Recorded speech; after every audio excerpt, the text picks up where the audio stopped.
नमस्कार, छत्तीसगढ़ कौशल्या भूमि देख रहे हैं आप। आपके साथ मैं हूं स्वीटी दीक्षित। रुक करेंगे छत्तीसगढ़ की खबरों की ओर। छत्तीसगढ़ विधानसभा चुनाव 2023 से पहले भूपेश सरकार ने एक बार फिर से बड़ा दांव खेला है। सीएम भूपेश बघेल ने छत्तीसगढ़ में नशा मुक्ति के लिए व्यापक जन जागरण अभियान शुरू करने के निर्देश दे दिए हैं।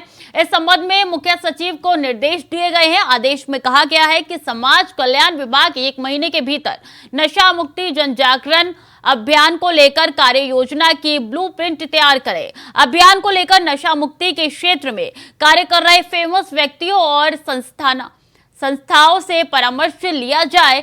इसके साथ ही एनजीओ, सामाजिक, सांस्कृतिक और धार्मिक संस्थानों का भी सहयोग लिया जाए। विद्यार्थियों में जन जागरूकता के लिए शैक्षणिक संस्थाओं में सेमिनार आयोजन कराए जाए ताकि क्षेत्रों के साथ छात्रों के साथ ही युवा पीढ़ी को भी जागरूक किया जा सके। तो नशा मुक्ति अभियान छत्तीसगढ़ में चलेगा और इसके लिए फेमस लोगों की मदद ली जाएगी, एनजीओ की मदद ली जाएगी, संस्थानों की मदद ली जाएगी और इसके लिए छात्रों को आगे बढ़ाया जाएगा। इसी खबर पर ज्यादा जानकारी के साथ मनोज शुक्ला हमारे साथ जुड़ चुके हैं। मनोज, बड़ा अभियान शुरू करने जा रही है छत्तीसगढ़ सरकार। जी जी, आपको बता दें कि मुख्यमंत्री भूपेश बघेल ने ये पहल करके जो है छत्तीसगढ़ में एक युवाओं में एक खुशी की बात देखने को मिल रही है सामने कि मुख्यमंत्री भूपेश बघेल ने नशा मुक्ति पर एक बड़ा कदम उठाया है, जिसे लेकर उन्होंने आज आनंद फानन में हाई लेवल की मीटिंग करके ये निर्देशित किया कि नशा मुक्ति पे थोड़ा कंट्रोल किया जाए, जिसे और जन जागरण अभियान इसको आरंभ करने के निर्देश मुख्यमंत्री भूपेश बघेल ने मुख्य सचिव को दिए। साथ ही साथ समाज कल्याण विभाग को 1 माह में नशा मुक्त अभियान की विस्तृत कार्य योजना प्रस्तुत करने की भी निर्देश मुख्यमंत्री भूपेश बघेल ने दिया है। जी, इस सेमिनार को कैसे आगे चलाया जाएगा? क्या कुछ रोड मैप है इसका? क्या कुछ जानकारी मनोज? जी, आपको और एक जानकारी ये दे दूं कि मुख्यमंत्री भूपेश बघेल नशा मुक्ति को लेकर अभी कुछ दिन पहले भी उन्होंने शराबबंदी के मामले में भी एक बयान जारी किया था कि नशा हमको बंद करने में 1 मिनट लगेगा, लेकिन हम ये ऐसा नहीं चाहते कि लोगों की जिंदगी से खिलवाड़ हो, इसलिए हम शराबबंदी नहीं कर रहे हैं फिलहाल। जी, और साथ ही साथ आपको ये भी बता दें कि मुख्यमंत्री भूपेश बघेल नशा को लेकर काफी शुरू से ही काफी एक्टिव मूड में नजर आते हैं। जी, तो क्या ये माना जाए चुनाव बेहद करीब है, ऐसे में उनका ये सेमिनार चुनाव के मद्देनजर बड़ा दाव है?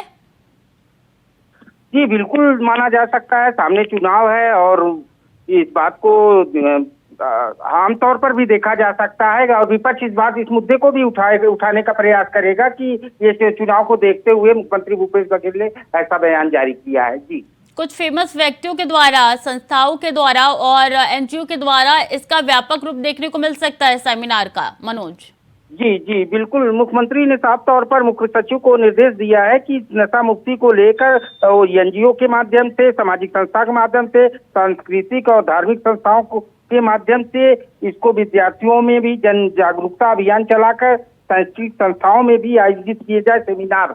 इससे स्वाभाविक सी बात है, ऐसा प्रतीत होता है कि मुख्यमंत्री भूपेश बघेल नशा मुक्ति के बारे में बहुत ही संजीदा व्यक्त कर रहे हैं। जी, तो सेमिनार सिर्फ आगे चल के छात्रों के लिए लाभदायक होगा या बड़ों के लिए भी कुछ इसका लाभ देखने को मिलेगा? जी, आपको ये भी बता दूं कि मुख्यमंत्री भूपेश बघेल ने मुख्य सचिव को जो निर्देश दिए हैं और समाज कल्याण विभाग को भी निर्देश दिए हैं कि अभियान इस नशा मुक्ति के क्षेत्र में कार्य करें। ख्याति व्यक्ति नाम जो जैसे कि सम्मानित व्यक्ति हैं जो छत्तीसगढ़ में, उनको सामने लाया जाए, उनके थ्रू जो है लोगों में ये जागरूकता फैलाई जाए नशा मुक्ति को लेकर। तो ऐसा माना जा सकता है कि ये छात्रों के साथ साथ सभी वर्ग के लोगों के लिए ही नशा मुक्ति अभियान का आरंभ कर रहे हैं। जी, तो क्या ये पहली बार है कि नशा मुक्ति सेमिनार का आयोजन किया गया है? इससे पहले भी देखने को मिला है क्या कि इस तरीके का कोई सेमिनार का आयोजन उनके द्वारा किया गया है?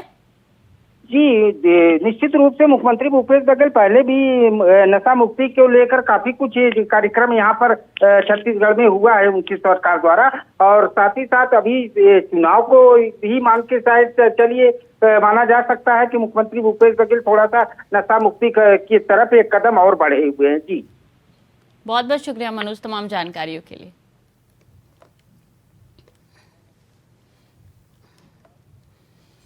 प्रधानमंत्री नरेंद्र मोदी के नेतृत्व में केंद्र सरकार के 9 साल पूरे होने पर दुर्ग लोकसभा के व्यापारी वर्ग का सम्मेलन आयोजित किया गया।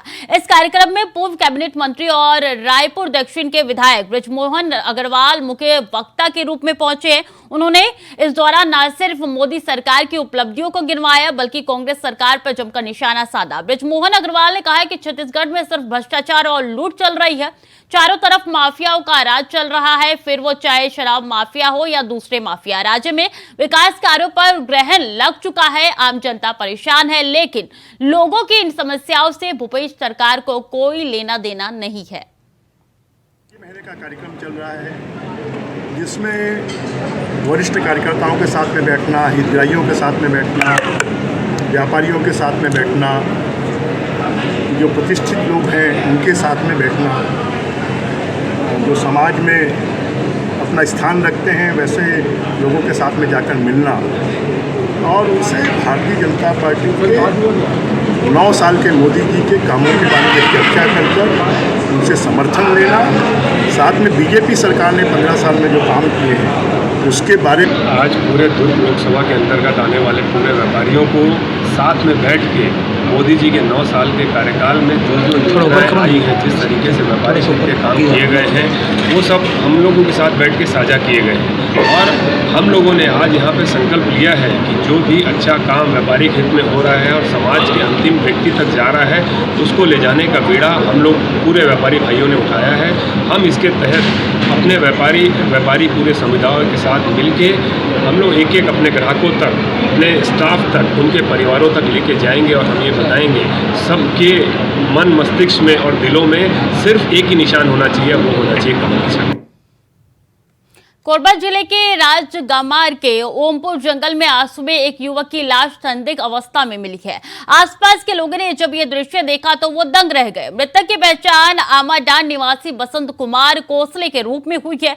वहीं स्वजनों ने बसंत की मौत के मामले में हत्या का संदेह जताया है। मृतक के शरीर पर चोट के कई निशान पाए गए हैं। सूचना मिलने पर पुलिस मौके पर पहुंची और मामले की जांच पड़ताल में जुट चुकी है।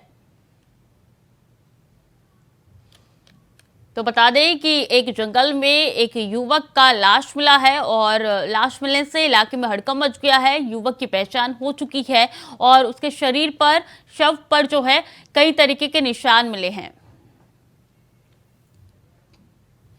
नए शैक्षणिक सत्र को शुरू होने में अब कुछ ही दिन रह गए हैं। स्कूल खोलने से पहले आरटीओ ने बच्चों की सुरक्षा की सुध ली है। बुधवार को जिले भर के स्कूल बसों और चालकों की जांच के लिए शिविर लगाया गया, जहां जिला परिवहन कार्यालय में बसों की फिटनेस, ब्रेक लाइट, वाइपर, सीटों की स्थिति, फर्स्ट एड बॉक्स, सीसीटीवी जैसे तकनीकी पहलुओं को देखा गया। इसके साथ ही बस चालकों के शुगर, बीपी और आंखों की भी जांच की गई। इस दौरान जिला परिवहन अधिकारी ने बताया कि जिन स्कूल बसों में छोटी मोटी खामियां मिल रही है उन पर जुर्माना लगाया जा रहा है। इसके अलावा जिन बसों में गंभीर खामियां मिल रही है उनका परमिट रद्द करने की कार्रवाई की जाएगी।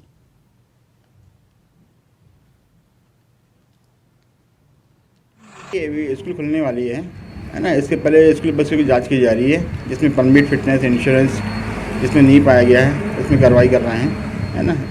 स्पीड गवर्नर चेक किया जा रहा है, जीपीएस सिस्टम लगाने लगा वो चेक किया जा रहा है, जो फिल्टर लगाने लगा हुआ है, सीट है कि नहीं ठीक से बैठने के लिए बच्चों के लिए वो चेक किया जा रहा है। जिसमें भी कमी पाई जा रही है उसमें जुर्माना लगा के फिर से दोबारा बस को बुलाया जाएगा। 11 जून को विश्व रक्तदान दिवस के मौके पर महिलाओं ने बढ़ चढ़कर रक्तदान कर समाज के प्रति अपनी जिम्मेदारी को सार्थक किया। बालकों के मंगल भवन में आयोजित रक्तदान कार्यक्रम के दौरान कोरबा विधानसभा की प्रभारी अंकिता वर्मा के नेतृत्व में बड़ी संख्या में महिलाओं ने रक्तदान किया। इस दौरान मौके पर महापौर राजकिशोर प्रसाद के साथ ही सभापति श्याम सुंदर सोनी मुख्य रूप से मौजूद रहे।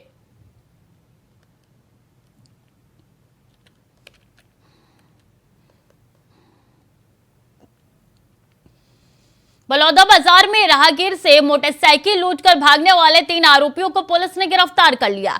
पीड़ित ग्राम कोसमंदा का रहने वाला किसान बताया जा रहा है, जो अपने गांव से जा रहा था तभी 3 लुटेरे मोटरसाइकिल से आए और वारदात को अंजाम दिया। जिला पुलिस क्राइम ब्रांच ने सीसीटीवी फुटेज के आधार पर तीनों आरोपियों को गिरफ्तार किया है, जिसमें एक आरोपी नाबालिग निकला। आरोपी के पास से मोटरसाइकिल बरामद हुई है। उनके खिलाफ लूटपाट की धारा लगाकर न्यायिक हिरासत में जेल भेज दिया गया है।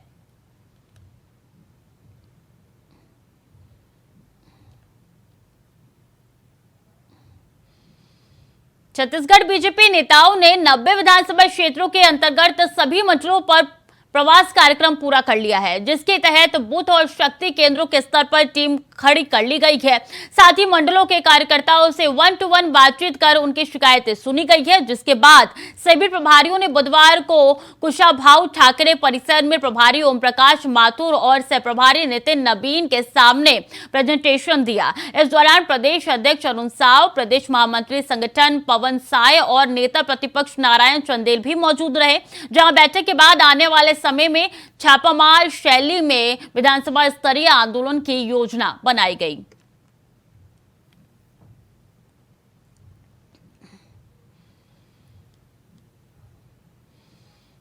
तो वहीं सरगुजा के कमलेश्वरपुर थाना क्षेत्र में शराब के नशे में धुत पति ने अपनी ही पत्नी की लाठी डंडे से पीट कर बेरहमी से हत्या कर दी। बता दें कि रुपयों की लेन देन के विवाद को लेकर हत्या कर दी गई। वहीं पुलिस ने आरोपी पति को गिरफ्तार कर लिया है।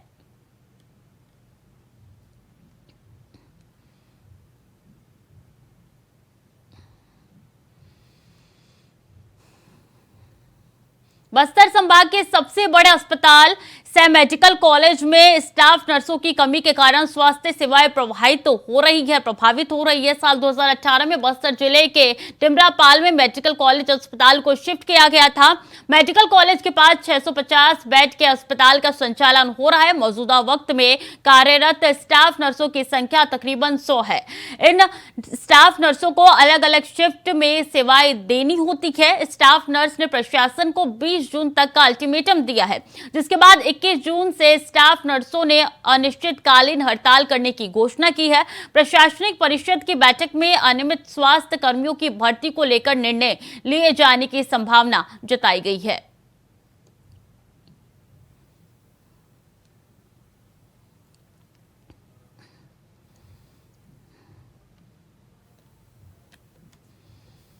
और वक्त हो चला है छोटे से ब्रेक का, जल्द लौट रहे हैं।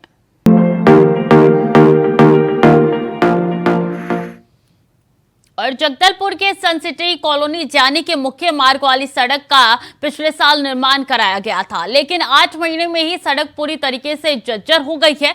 आपको बता दें कि आरोप है कि ठेकेदार की तरफ से गुणवत्ताहीन सड़क का निर्माण कराया गया था, जिसे नगर निगम के अधिकारियों ने आंख बंद कर मंजूरी दे दी थी। लेकिन 8 महीने बाद जर्जर हो चुकी सड़कें के कारण आवागमन में दिक्कतों लोगों को काफी करनी पड़ रही है।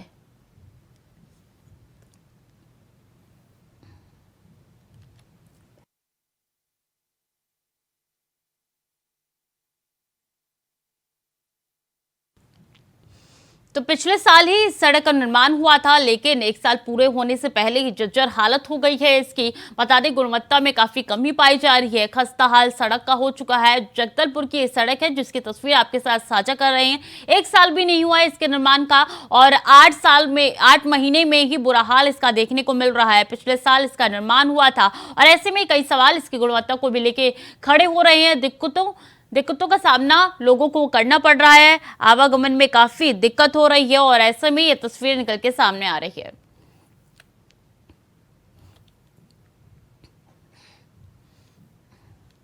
और केंद्रीय गृह मंत्री अमित शाह 22 जून को दुर्ग के रविशंकर स्टेडियम में सभा करने आ रहे हैं, जहां प्रदेश भर के बड़े नेता शिरकत करेंगे। अमित शाह की सभा को लेकर दुर्ग जिला बीजेपी कार्यालय में लंबी बैठक हुई है, जिसमें कई फैसले लिए गए। वहीं इसको लेकर भाजपाइयों ने तैयारी शुरू कर दी है।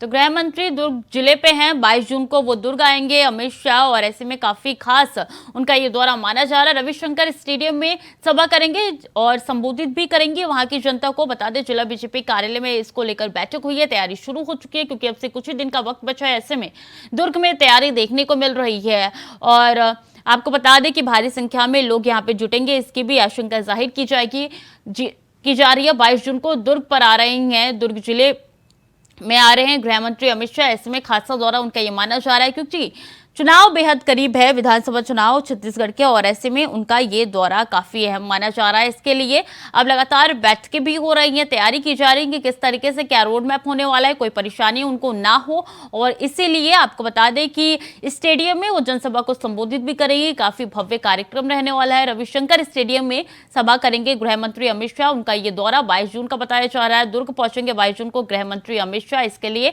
बीजेपी कार्यालय में ये बैठक हुई है और आगे की क्या रणनीति होगी, किस तरीके से सभा होगा और कौन कौन आएगा, इसको लेकर सारी बैठक में विचार विमर्श हो रहा है।